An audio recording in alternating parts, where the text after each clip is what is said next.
الآخرين ولعنة الله على أعدائهم وغاصب حقوقهم أجمعين أما بعد فقد قال تبارك وتعالى في القرآن المجيد بسم الله الرحمن الرحيم قد جاءكم من الله نور وكتاب مبين صدق الله العلي العظيم صدق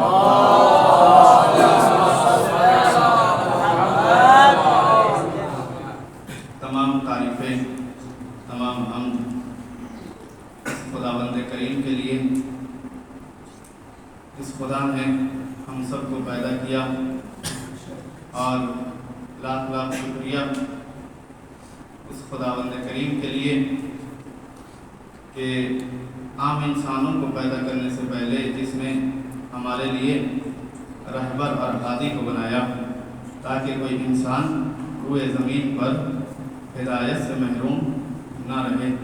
واقعاً بہت سخت پڑ جاتا ہے جب تعطیل چل رہا ہو اور بہرحال موبائل بھی سب کے پاس ہو، لیکن پھر بھی اس فرش اعلیٰ پر بیٹھنا واقعاً یہ ایک امتحان ہے۔ صلوات پڑھیں محمد والے محمد پر۔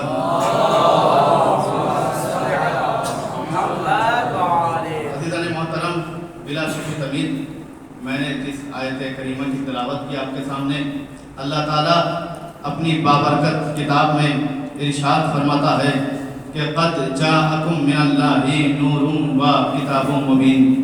قد جاءکم من اللہ نور و کتاب مبین، کہ اے میرے بندو دیکھو اللہ کی جانب سے تمہارے نزدیک دو چیزیں نازل ہوئی، ایک کتاب نازل ہوئی اور ایک نور نازل ہوا۔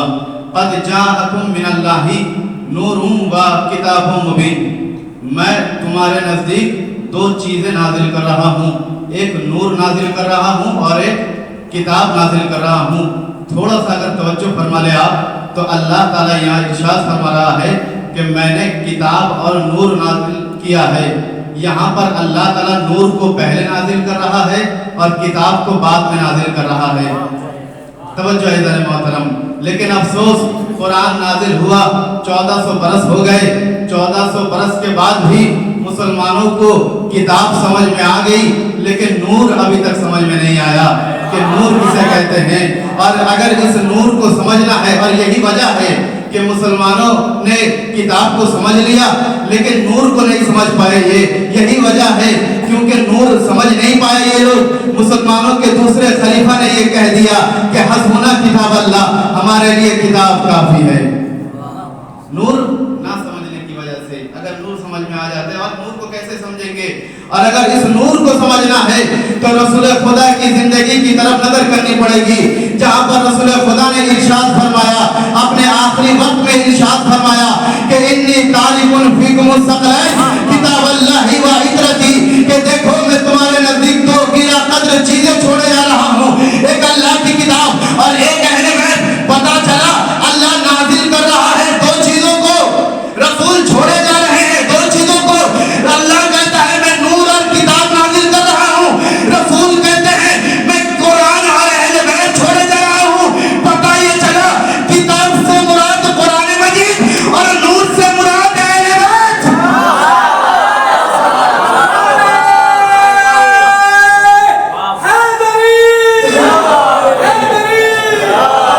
پتہ یہ چلا کہ نور سے مراد اہل بیت اور کتاب سے مراد قرآن مجید۔ عزیزان محترم، اللہ تعالیٰ قرآن مجید میں ارشاد فرما رہا ہے اور واضح طور پر ارشاد فرما رہا ہے کہ قد جاءکم من اللہ نور و کتاب مبین۔ اللہ اپنے بندوں سے خطاب کر رہا ہے۔ توجہ عزیزان محترم، اللہ اپنے بندوں سے خطاب کر رہا ہے، اللہ اپنے بندوں سے گفتگو کر رہا ہے۔ قد جاءکم، اہل شہود تشریف فرما ہے، وہ جانتے ہیں کم کا جو صیغہ ہے وہ جمع کے لیے آتا ہے، اور اللہ تعالیٰ اپنے بندوں سے خطاب کرتے ہوئے ارشاد فرما رہا ہے قد جاءکم من اللہ نور و کتاب مبین۔ لیکن عزیزان محترم افسوس کی بات یہ ہے کہ قرآن نازل ہوا 1400 برس ہو گئے، 1400 برس کے بعد بھی مسلمانوں کا ایک طبقہ ہے، مسلمانوں کا ایک گروہ ہے جو صرف یہ کہتا ہے کہ اللہ صرف اپنے انبیاء سے گفتگو کرتا ہے، اللہ صرف اپنے اولیاء سے گفتگو کرتا ہے، اللہ صرف اپنے نبیوں سے گفتگو کرتا ہے، اللہ عام انسانوں سے گفتگو نہیں کرتا۔ جبکہ حقیقت تو یہ ہے کہ جب بندہ بندگی میں، جب عبد عبدیت میں اس عروج تک پہنچ جاتا ہے، اس کمال تک پہنچ جاتا ہے، تو اللہ اس بندے سے بھی گفتگو کرتا ہے، اللہ اس بندے سے بھی کلام کرتا ہے۔ بندہ جب بندگی میں، جب عبد عبدیت میں کمال تک پہنچ جائے تو اللہ اس بندے سے بھی گفتگو کرتا ہے۔ یہی وجہ ہے علامہ اقبال نے کہا کہ خودی کو کر بلند اتنا کہ ہر تقدیر سے پہلے خدا بندے سے خود پوچھے کہ بتا تیری رضا کیا ہے۔ علامہ اقبال کہتا ہے کہ خودی کو کر بلند اتنا کہ ہر تقدیر سے پہلے خدا بندے سے خود پوچھے کہ بتا تیری رضا کیا ہے۔ میں تو جملہ کہوں، علامہ اقبال نے کہا کہ بندہ جب بندگی میں، عبد جب عبدیت میں اس کمال تک پہنچ جائے تو اللہ بندے سے پوچھتا ہے کہ بتا تیری رضا کیا ہے۔ پوری کائنات میں حسین وہ اکیلا بندہ ہے جو کربلا میں خدا سے پوچھ رہا تھا بتا تیری رضا کیا ہے۔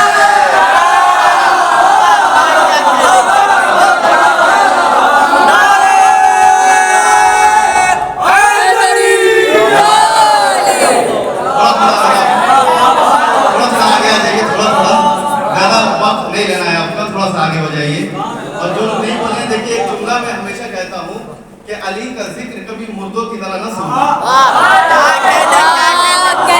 کا ذکر کبھی مردوں کی طرح نہ سننا، ہمیشہ مردوں کی طرح سننا۔ علی کا ذکر کبھی مردوں کی طرح نہ سننا، ہمیشہ مردوں کی طرح سننا۔ اس لیے قبلہ علی کا ذکر کرنے کے لیے مرد ہونا ضروری ہے۔ جب 39 دنوں تک خیبر فتح نہیں ہوا تو نبی نے اعلان کیا کل میں علم اسے دوں گا جو مرد ہوگا، کل میں علم اسے دوں گا جو مرد ہوگا، کرارن کل میں علم اسے دوں گا جو کرار ہوگا، جو بڑھ بڑھ کر حملہ کرنے والا ہوگا، غیر فراری کل میں علم اسے نہیں دوں گا جو بھاگے گا، جو بھاگے گا اسے علم نہیں دوں گا، کل میں علم اسے دوں گا جو مرد ہوگا۔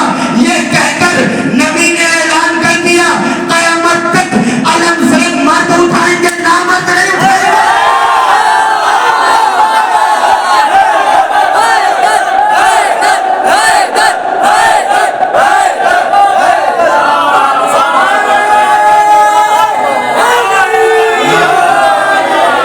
یہ کہہ کر نبی نے اعلان کر دیا کہ قیامت تک علم صرف مرد اٹھائیں گے، نامرد نہیں اٹھائیں گے۔ میں کہوں گا یا رسول اللہ آپ کے قول پر میری جان قربان، 1400 برس پہلے جو آپ نے کہا تھا آج 1400 برس کے بعد بھی ثابت ہو جاتا ہے۔ ارے جتنے مرد ہیں وہ علم اٹھاتے ہیں، جتنے نامرد ہیں ان کا علم دیکھ کے نکاح ٹوٹ جاتا ہے۔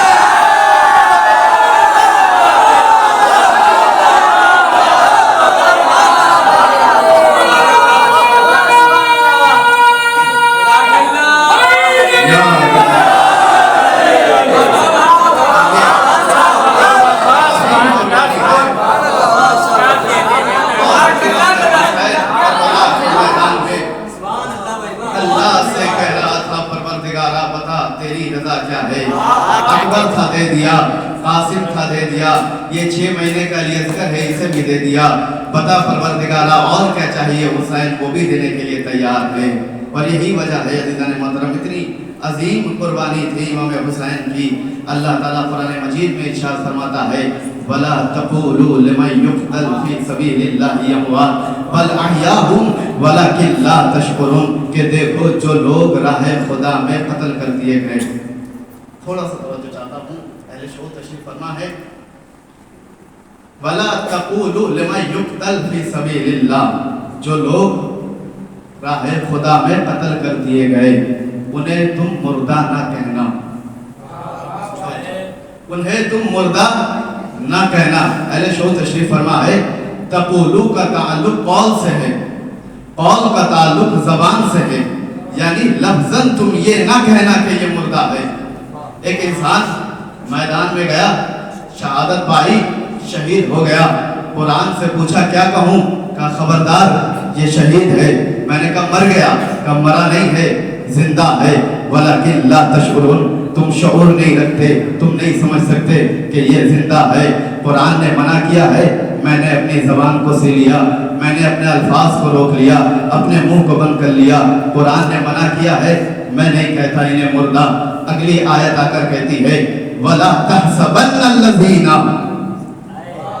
توجہ, وَلَا تَحْسَبَنَّ الَّذِينَ. آپ حضرات بخوبی واقف ہے کہ انہوں نے ثقیلہ جب آئے تو ترجمہ کیا ہوتا ہے, انہوں نے خفیفہ جب آئے تب ترجمہ کیا ہوتا ہے. پہلے اللہ نے کہا وَلَا تَقُولُوا لِمَن يُقْتَلُ فِي سَبِيلِ اللَّهِ أَمْوَاتٌ, دیکھو جو لوگ راہ خدا میں قتل کر دیے گئے انہیں تم مردہ نہ کہنا. اگلی آیت آ کر کہتی ہے وَلَا تَحْسَبَنَّ الَّذِينَ, دیکھو ہرگز ہرگز گمان بھی نہ کرنا, ہرگز ہرگز گمان بھی نہ کرنا. بھائی گمان کا تعلق ذہن سے ہے, ذہن آزاد ہوتا ہے, جو چاہے انسان سوچے, جو چاہے انسان نہ سوچے. آپ نیچے تشریف فرما ہے, نیچے بیٹھ کر میرے بارے میں چاہے اچھائیاں سوچے اور چاہے برائیاں سوچے, مجھے یہ حق نہیں ہے میں یہاں سے آپ کو ٹوکوں کہ بھائی کیا سوچ رہے ہو میرے بارے میں. یہ حق نہیں ہے. پروردگارا جب تو نے ذہن کو پیدا کیا اور آزاد پیدا کیا تو جو چاہے انسان سوچے, جو چاہے انسان نہ سوچے. کہ دیکھو جو چاہے سوچ لینا, لیکن شہادت اتنا عظیم مرتبہ ہے, تمہارے ذہنوں پر بھی ہماری مہر لگی ہے.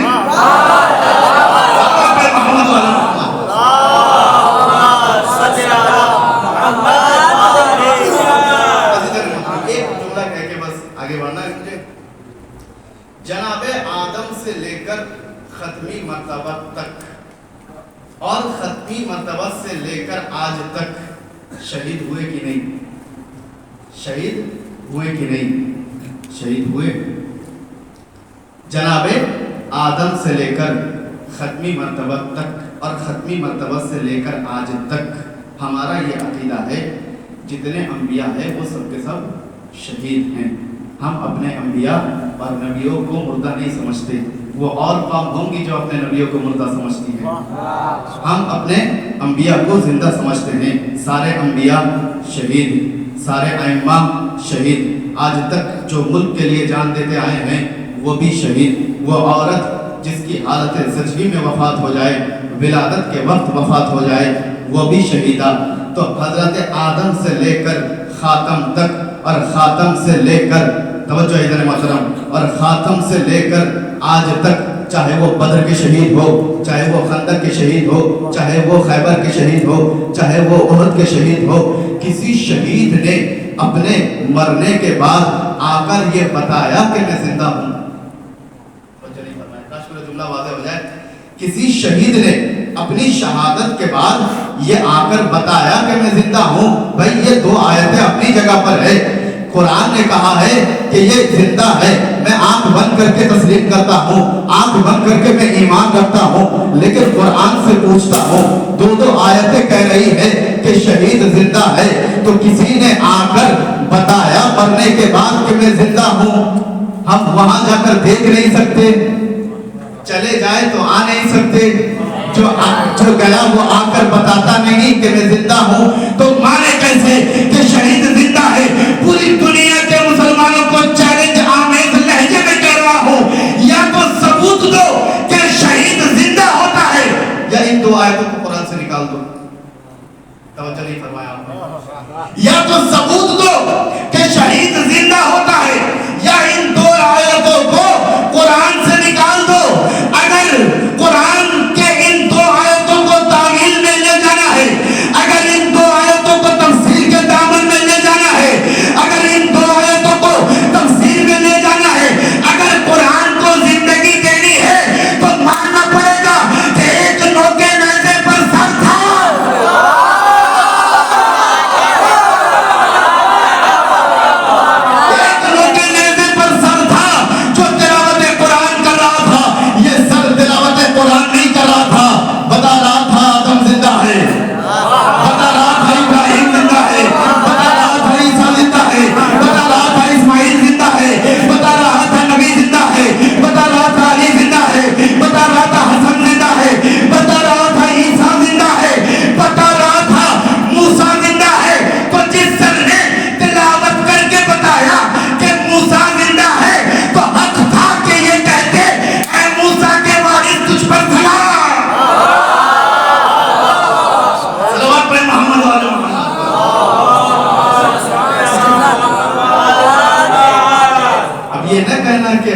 عقیدت میں سلام کرتے ہیں صرف، قرآن بچانا ہے تو مجبوری میں سلام کرتے ہیں حسین کو. صلوات پڑھیں محمد و آل محمد.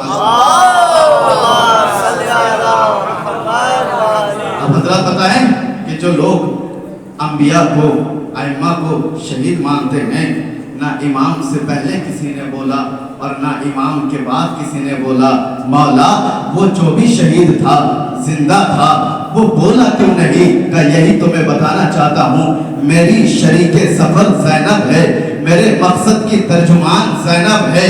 وہ شام میں کھڑی ہو کر یہ دعویٰ کر رہی ہے کہ تو ہمارے ذکر کو مٹا نہیں سکتا، تو ہمارے وحی کو مٹا نہیں سکتا. دیکھ تو نے سر کو کاٹ لیا، وحی کا آغاز اب بھی جاری ہے. صلوات پر محمد و آل محمد پر.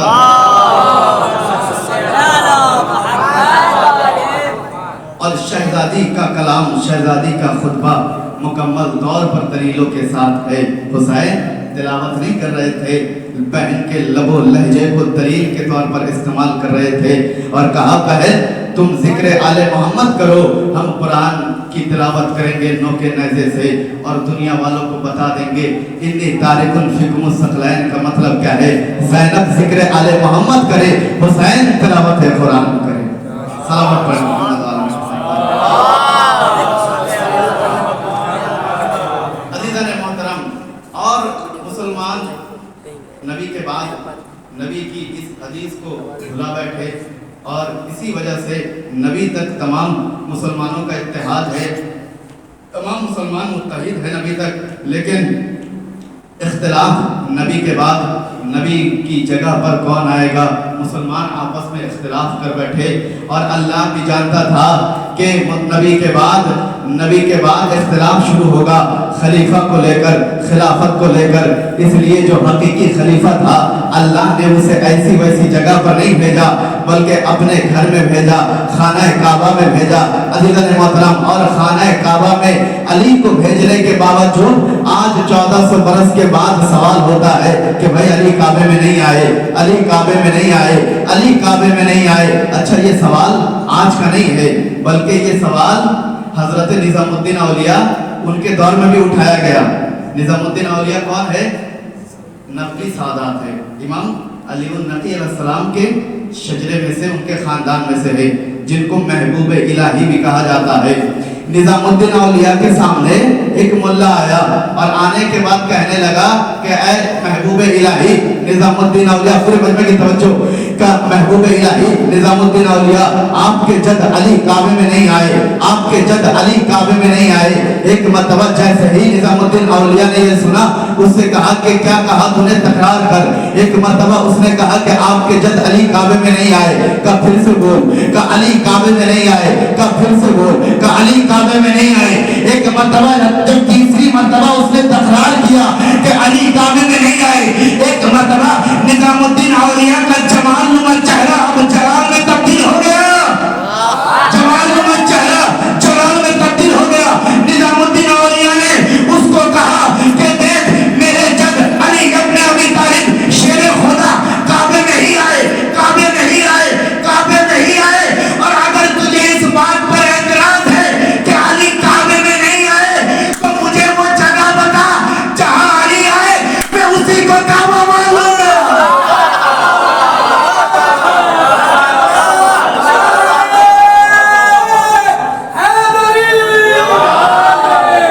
میں اسی کو کعبہ مان لوں گا. عزیزان محترم، اس لیے کہ کعبے میں آنا یہ علی کا شرف نہیں ہے، یہ کعبے کا شرف ہے. اس لیے کہ کعبے کو علی نے زینت دی، کعبے نے علی کو زینت نہیں دی. بھائی جب پہلی مرتبہ ہم نے سنا یہ جملہ کہ کعبے کو علی نے زینت دی، علی نے کعبے کو زینت نہیں دی، مجھے لگا کہ کسی ذاکر کا جوشیلا جملہ ہوگا، کسی ملا کا جوشیلا جملہ ہوگا، کسی مولوی کا جوشیلا جملہ ہوگا کہ علی نے کعبے کو زینت دی. لیکن کعبے نے علی کو زینت نہیں دی. لیکن قسم خدا کی میرا ایمان اور بڑھ گیا جب ہم نے یہ پڑھا کہ یہ جملہ کسی ملا کا نہیں ہے بلکہ یہ جملہ حضرت عباس ابن علی کا ہے. یہ جملہ حضرت عباس ابن علی کا ہے. مولا عباس کعبے کی چھت کے اوپر کھڑے ہیں، ایک ہاتھ سے کعبے کی طرف اشارہ کیا اور ایک ہاتھ سے امام حسین کی طرف اشارہ کیا.